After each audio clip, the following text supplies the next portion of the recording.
Nag-umpisa siya nung bata pa lang ako. Actually, dito ko na lang siya nalaman sa treatment.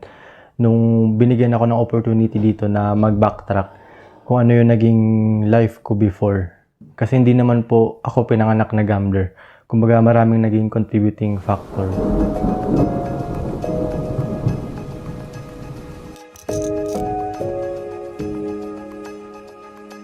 Lumaki ako sa family na exposed sa sugal. Sa side ng mom ko, andun naman yung casino. Father side ko naman, exposed din ako sa sabong.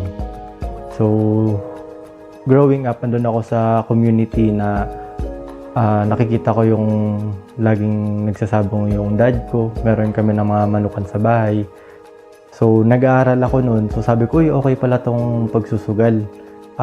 Makakuha ko ng pera, mabibili ko lahat ng gusto ko na hindi ko kailangan humingi sa family.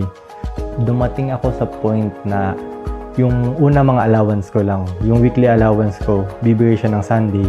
Sunday night ilalaro ko na siya. So, ang ginagawa ko po dati kapag hindi nagbibigay yung mom ko kasi kakabigay niya lang, hingi ako sa dad ko. Pag hindi naman nabigay yung dad ko, hingi naman ako sa kapatid ko. Hanggang sa dumating ako sa point na iniisip ko na puro na lang sugal, napabayaan ko na yung pag-aaral. Ang hindi ko na-anticipate before, puro pasado yung pinapakita kong grades. So, dapat graduate na ako. So, sabi nila, nagloloko ka ba? No way out na ako nun. So, hindi ko alam, pumunta sila sa school, pina-check nila. So, doon nila nalaman na nagbubulak-bulang ako. Pero sinabi ko, nagsusugal po ako, naisugal ko.